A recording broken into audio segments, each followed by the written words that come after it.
brought one common system for the whole country. A return that came as a result was the Hiroshima Nagasaki attack in 1945. Let's keep our country's relations with other countries aside. Now, there is no army in our country, we talk about it, and it is useless. Now, as the next option, let's focus on business. Not only that, at that time there was the Sony company. What they did in those days was to produce the military telescope needed by the Japanese army. Completely stopped. They stopped and started manufacturing cameras. The condition and quality of our country's products should be second to none. Can't go wrong. We have a lot. It is because of these reasons that their culture is being built as a country that produces maximum quality products even today. Japan is one of the 10 most powerful countries in the world. Toyota, Sony, Nissan, Mitsubishi, Honda Motors, all these brands emerged in Japan. So why can't every other country in the world be like Japan?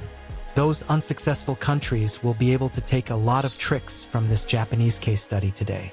Earlier we talked about how a small country became the most powerful country in the world. If you haven't seen it, I kindly remind you to watch it too. From this case study, let's see how the reasons for the grants have affected the development of Japan. We will talk about all these things today. In Japan, from 1650 to 1850, there was a separate period called Shogun era. In that Shogun era, the whole country of Japan was not like it is now with the world, but it was a completely isolated country. Within the country of Japan, each shogun's gangs were broken from place to place. They took the country forward according to their individual laws. That means that if a country is established during this period, Japan will not have a legal system, a proper leader, a democratic government, no dealings with the countries of the world, no relationship at the international level. It was a very poor country. But after the Shogun era came from 1868 to 1912 another new period called Meiji era. After they came, they completely destroyed the Shogun era that had broken the country into pieces. They brought one system common to the country. You know what they added to it? A new system of electing the parliament was brought, the democratic rule was reintroduced, a common tax system was brought for everyone, and the country built a common army with a single leader. A common law was established. Through this, the construction of highways started. Spent time on manufacturing, a superior education system, transactions at the international level, all these things started to emerge from the country. So, if we take Japan in the early days, it was not a country that had any kind of natural resources like it was discussed in the previous case studies. For example, there was nothing precious or precious. So they thought that our country doesn't have these things. They were ready to follow a somewhat dangerous policy of attacking countries with resources and occupying these countries. They were able to defeat Russia in 1905. After that, they started to become more powerful in the future of the world. After that, they attacked Korea, China, and Thailand. But while fighting everything, they put their hands on one wrong country. That is when America attacked Pearl Harbor in the USA on December 7, 1941. This is the biggest mistake they made.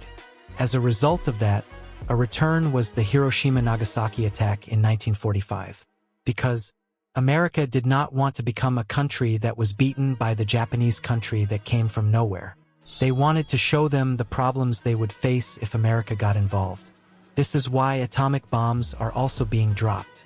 As a result of these atomic bombs, even today people in Japan are born with no eyes, no ears, no ears. So they had nothing else to do at that time. America is such a powerful country.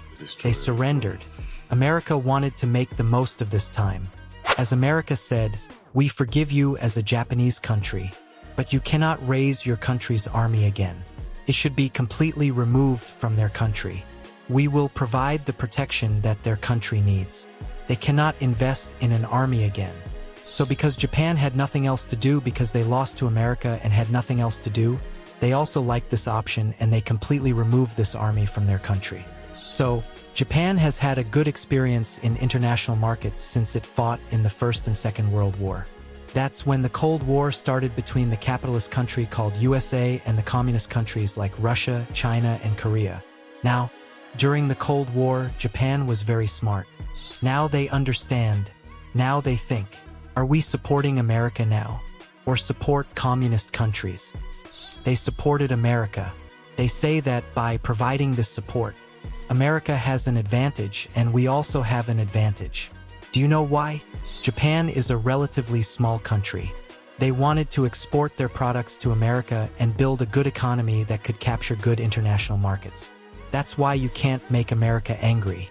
Now, from America's side, all the other countries around Japan are communist countries, but Japan supports America, which means that they have a great chance to keep the surrounding countries scared.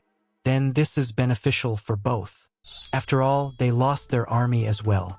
But it was after this that Japan pulled out their next trump card. Do you know what they did? So before talking about it, if you think you will get value from this case study, please like this video and subscribe to the InnovaMind channel. That's when the rulers of the country thought that now there is no army in our country. There is no use talking about it now. Then we will focus on business. Let's think about how to save our country from business. This is the business model of Japan. They started to completely turn their backs. Companies like Toyota, Nissan, and Isuzu, which existed in Japan at that time, produced aircraft and vehicles needed by the Japanese army at that time. Currently, there is no army in their country. What did they do? Instead of closing down these institutions, they ordered them to build vehicles for the general public in Japan. Not only that, there was Sony at that time. What they do is to produce the military telescope needed by the army. They stopped it completely and started producing cameras for the country. The reason why this manufacturing business has been so successful is that they have used the people who were discharged from the army as the labor force in this manufacturing business since the beginning. That's why they work hard. It is for this reason that they were able to build a bullet train within 9 days for the 1964 Olympics. Next, you know that Japan is a country with a lot of natural disasters. A country where things like tsunamis and earthquakes happen frequently. Therefore, they understood that the quality of our country's products should be number one. We can't go wrong. It is because of these reasons that their culture is being built as a country that produces maximum quality products even today. This is why people like Japanese cars so much even today. For this, Steve Jobs tells us a very beautiful story. He says that America is a country that markets its products by calling them quality. But if you look at it, Japan is the only country that does not use quality as a marketing message in their businesses. You never hear that word in that country. But if you ask a person which product is the best, everyone will say Japanese products without fear. Why does the customer not believe that this is the best product from a marketing campaign? The customer decides whether the product is quality or not by the experience they get from using the product. That's why Kaizen, Six Sigma, Fives, Total Quality Management, Total Productivity Management, and many concepts that increase quality were born. The next one is that the people of Japan add value to this country in a wonderful way. Anyone who lives in Japan knows that. Morality, character, ethics, values, honest, punctuality, they have many human qualities that cannot be bought for this kind of money. There are 5 main reasons for that. Number 1. In general, the country has a culture of saving. They are people who save money. This is the reason why people in Japan are not afraid to give loans from banks at the lowest interest rates. Because of this reason, because loans can be taken in this way, factories and businesses in Japan often start new ones. New jobs are created. Number 2. Japanese people are punctual people. Even if you are a few seconds late, they see it as a big mistake. For example, when people in that country travel by train, if they are late to do their work because the train is late, they will be given a delay certificate in that country. You can show the delay certificate to your company and present it as proof that this is the reason for the delay. That's how much they have given value to time. Number 3. Japanese people are disciplined. Some articles have said that even if there is a tsunami in that country, none of the people of that country will steal. They have such good discipline. If you are a former Japanese person, you know this very well. If you have any experience, please share it in the comments section. Number 4. Japanese people have amazing patience. For example, they are good listeners. From a young age, children are trained to wash the bathroom, clean the classroom, plant the plants. They are allowed to do it themselves. Number 5. Japan is a problem-solving nation. When they come up with a problem, they don't talk about it, they find the root cause of the problem. These guys follow a little framework called PDCA for that. Where is the root cause of this problem? P-plan. D-plan and do what needs to be done to solve it. They will do it. See, they check it again. If the questions are correct at the end, the process is repeated. We talked about the main reasons why Japan became a world power. We can make more videos like this one. If you want to see all the videos we post, please subscribe to this.